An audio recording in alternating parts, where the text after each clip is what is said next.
In this video, we are going to talk about deploying an ERC20 contract. Deploying an ERC20 contract. What makes a token contract ERC20 compatible? First, it must have the 6 required functions and 2 events. It must have the 6 required functions and 2 events. What are those 6 required functions? First is totalSupply, balanceOf, transfer, allowance, approve, transferFrom. These are the 6 required functions, and the 2 required events are transfer and approval. So by the end of this video, you will be able to create your own ERC20 token contract and deploy it using Hardhat framework. So let us begin developing our ERC20 contract. First and foremost is we will be defining an ERC20 interface. We will be defining an ERC20 interface. It includes the definition for the 6 required functions and the 2 required events. Let me go to VS Code. So inside VS Code, I have created a Hardhat example project, and inside this project, there is a contracts directory. Now inside contracts directory, I will be creating a file IERC20.sol and then ERC20.sol. So first, let me create IERC20.sol. New file. Name of the file is IERC20.sol. As far as the interface is concerned, I'll just copy paste this entire code, and while writing the definition for each of these functions, that time I'll explain each and every bit of code. So let me just copy this.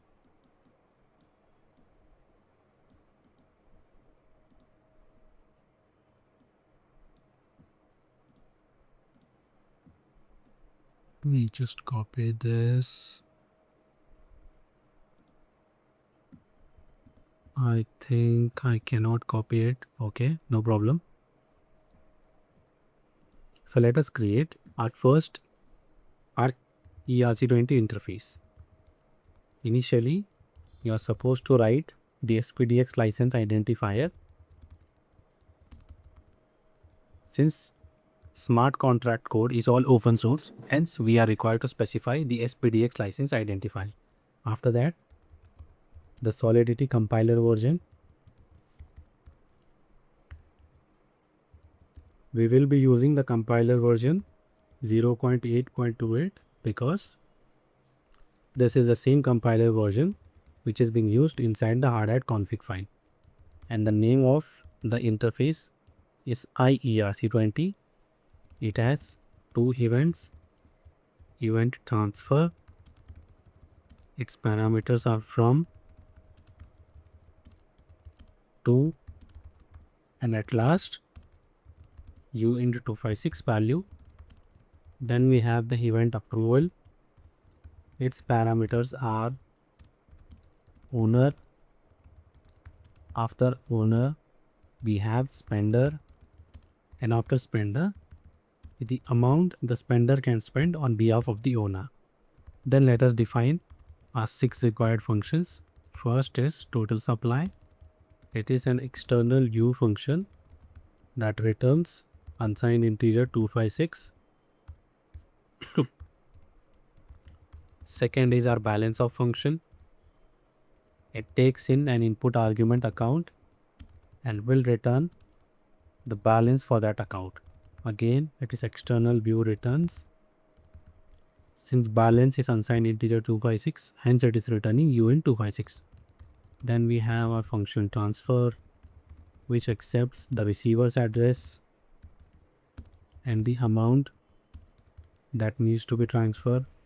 Again, this is an external function which returns bool. After transfer, we have our function allowance, which will give back the allowance, and owner has given a spender to spend tokens on the owner's behalf. So this store returns UN256. After this, we have our function approve, address of the spender, then the amount the spender can spend, This is an external function which returns a boolean. And at last, what is the error at approve? Expected semicolon but got. Okay, the spell function. Then at last we have function transferFrom. It takes from address to address, and at last the amount that needs to be transferred. This too is an external function that returns a boolean. Right now, what we have done, we have defined an interface IERC20 that has the 6 required functions and 2 required events, which makes any token contract ERC20 compatible. So the interface definition is completed. Now let us go ahead and declare or define the ERC20.sol file. Again, I am going inside contracts, creating a new file, ERC20.sol. So the first line will always be the SPDX license identifier. SPDX license identifier, we keep that as MIT. Then the pragma solidity version, which is 0.8.28. Then we are going to import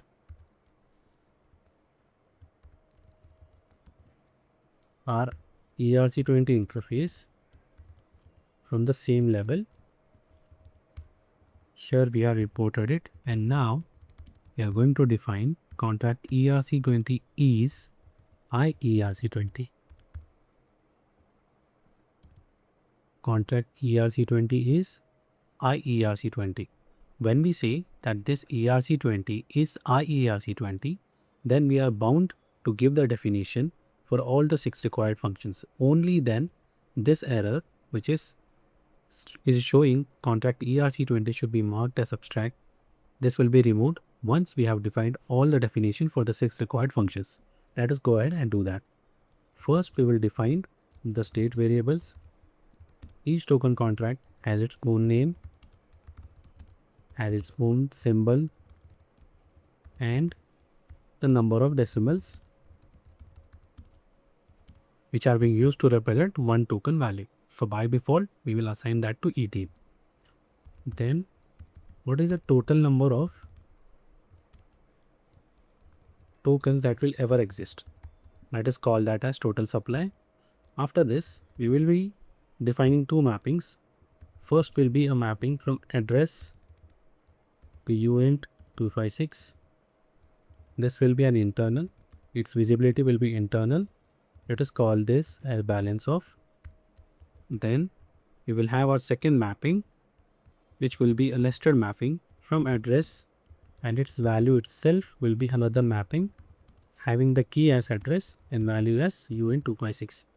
Again, its visibility will be set to internal. Its name will be allowance. After the state variables, we will define, no need to define our 2 events. Then we will define the constructor. Now this constructor will take in the token name, the token symbol,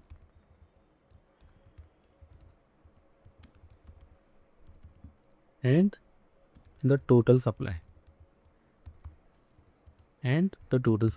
So inside this, we will be just assigning the name, symbol, and total supply to the state variables. So name, state variable name is equal to the function argument underscore name. State variable symbol is equal to the function argument underscore symbol. Then at last, state variable total supply is equal to the function argument total supply. So this is done. Now after this, as you can see here, first we should define total supply balanceOf, right? So let us define function total supply. This will be external view override returns. It returns unsigned integer 256. So what it returns? It returns the value of the state variable total supply. After that, we have our function balanceOf. In case of balanceOf, it takes a parameter address account. Again, this is an external view override. This two returns unsigned integer 256. Return the mapping balanceOf given the account as the key. Then we have our function transfer. What happens? Function takes in the receiver or to address 2 in 256 amount. Again, this is external returns. This returns boom. First and foremost, you must check that the to address is valid. First and foremost, you must check that the to address is valid. It is not a zero address. So let us add a require statement. Require to not equal to address of 0. If that is the case, then revert saying invalid address. After this check is done, require the amount to be greater than 0. Say if this check fails, invalid amount. Once this is done, then check the balance of the sender, who is message.sender, must be greater than equal to amount. If that is not the case, revert saying insufficient balance. Once this is done, all that requires is state variable updates. Since message.sender is the sender, subtract its balance of message.sender minus equal to amount, and balance of the to address or the receiver address is plus equal to amount. Once this is done, emit an event transfer. Transfer takes in the from address, to address, and the value. So here from address is message.sender, to address is 2, and value is amount. And at last return true, because this function returns a boolean value. Once transfer is done, which is the next function? The next function is allowance. So allowance again is an external view function. Function allowance, it takes in two parameter, spender, owner and spender. It takes in two parameter, owner and spender. External view override, again it returns unsigned integer 256. Return the value of the internal mapping allowance, owner and spender. Remember, this is a nested mapping. After allowance, we have the approve function. It takes the spender address and the amount. Again, this is an external function which returns a boolean upon successful execution. Inside this function, similar to transfer, first we will check that the spender address is not 0 address. Let me just copy paste that. So require spender not equal to address 0, else invalid address, and also the amount must be greater than 0. Once this is done, all we have to do is just update the internal allowance mapping. So allowance, here the owner is the caller, who is message.sender. Spender address is passed in as the function argument, and the allowance is set as amount. After this, we emit an event approval. Approval also emits approval event arguments are owner. In this case, message.sender is the owner. Then we have spender. Spender is a function argument, and amount. After emitting event, return true, since this function returns a boolean. At last, we have function transferFrom. Now this transferFrom function takes in the from address, the to address, and at last the amount that we are willing to transfer. Again, this is an external function which returns a boolean. Here also, similar to transfer and approve, first we will check that the address of from and the address of to and the amount are all valid. So for those we will use require statement. So here we will check from is not equal to address 0, then to is not equal to 0, invalid address from, then invalid address to, invalid amount. So once we are confident that we have checked all the required values, after that we will write the logic for transferFrom. So what happens in case of transferFrom? An operator can spend tokens on behalf of the owner. Let us check the logic of transferFrom. So here we have our function transferFrom. First we deduct the allowance, then we deduct the balance, we emit the transfer event, and at last return true. We have done all the required checks from to amount. Now let us deduct the allowance. Allowance of from to message.sender minus equal to amount. Allowance is deducted. Then deduct the balance. Increase the balance of the receiver account, which is the to account. After that, emit transfer event from to amount. Once this is done, return true. So apart from this, there are two internal functions that we must all be aware of, and those two functions are mint and burn. Those two functions are mint. What happens in case of mint? Mint is nothing but creating new tokens. Burn is nothing but burning the existing tokens. So let us write the logic for both these internal functions as well, mint and burn. First is our function mint, which is an internal function. It takes an address and the amount of token that must be minted. Its visibility is internal.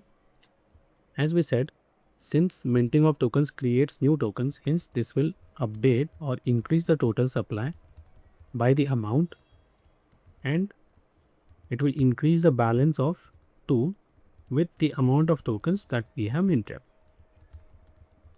Once this is done, we emit a transfer event. Here the owner is address 0 since we are creating new tokens. Here the owner is address 0 since we are creating new tokens. Now let us write the logic for burn function. In case of burn function, it accepts two parameters, from and amount. Again, this is an internal function. Here, since we are removing tokens or burning tokens, so this in turn will deduct the total supply, and this will also deduct the balance of the from address with equal to amount. Once this is done, the emit and transfer event, in this case the owner is from, whereas the receiver is address 0 since we are burning tokens. So as of now, what we have done, we have created our ERC20 contract which inherits from IERC20. Then we have written the definition or logic for total supply, balance of, transfer, allowance,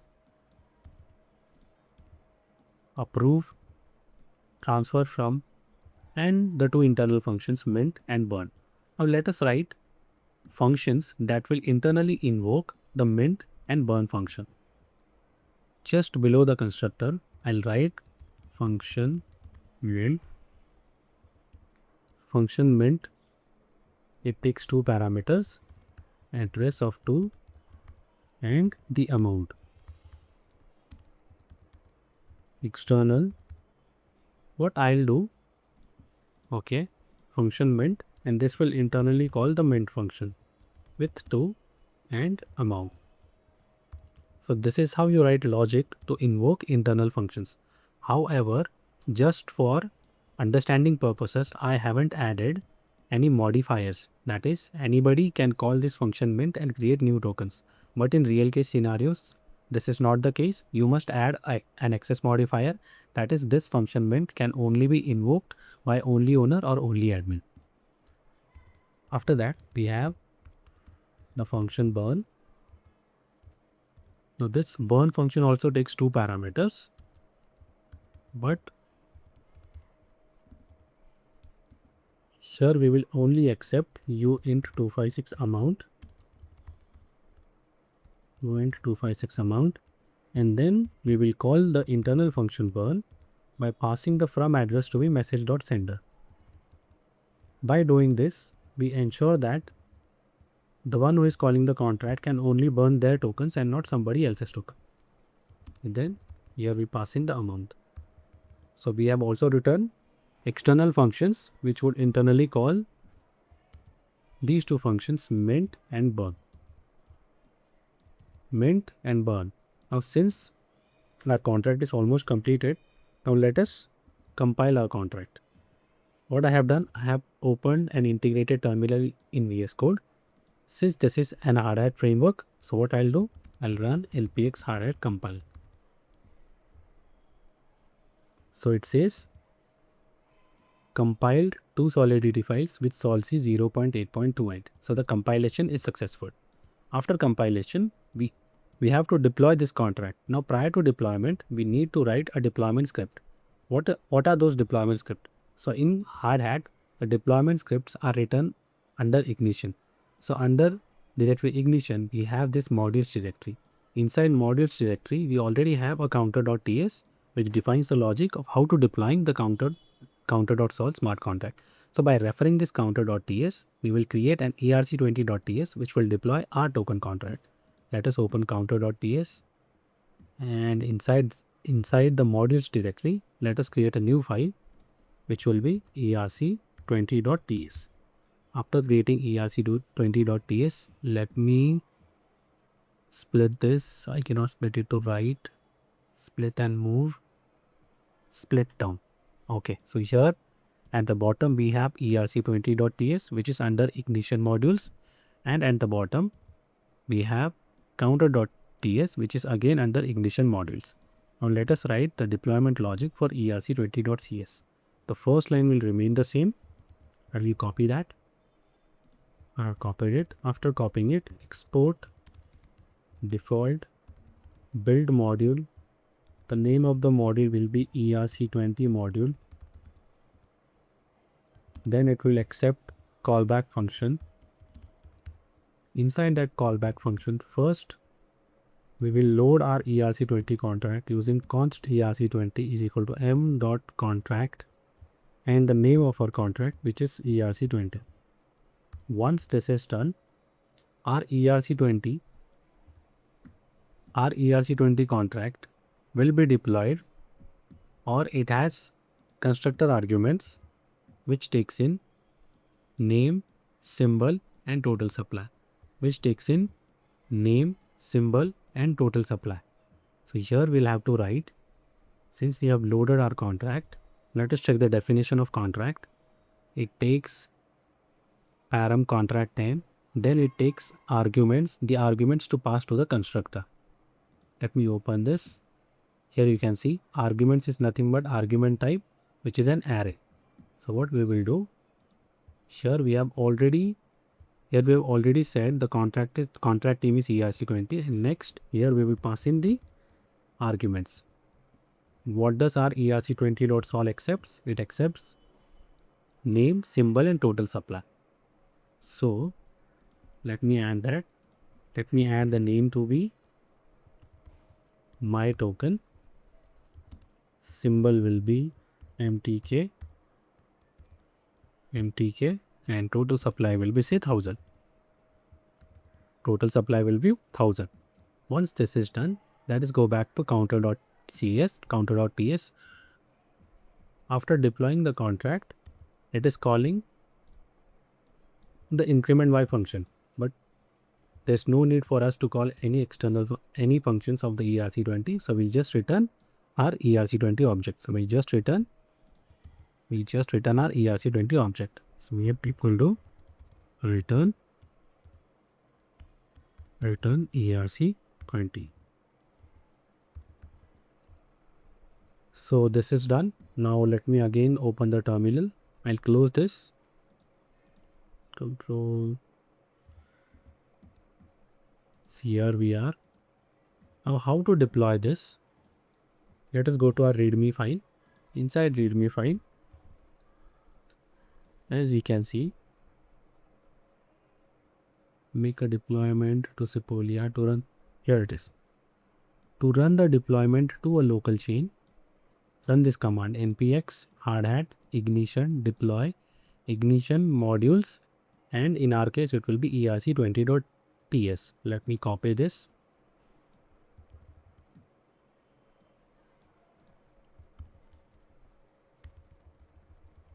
ERC20.ts. Compiling your Solidity contracts. Here it is. So Hardhat Ignition deploying ERC20 module successfully deployed, and this is our ERC20 contract deployment address. This we can verify from the file explorer as well. Let me open the file explorer. So here inside Ignition we have this directory deployments. When I click on deployments, it will show two chains, chain 31337 and 1115500. This is our Sepolia testnet and this is a local Hardhat network. Let me open this. Now inside this, you can see the directories artifacts build info deployed addresses.json. Let me open deploy addresses.json. So inside deploy addresses.json, as of now it is showing counter module only counter. Okay. Okay, in order for the contract to be shown inside this chain 31337, first we are supposed to run our local Hardhat network. Let me do that. So what I'll do, I'll open, we already have another terminal instance. So npx hardhat mode.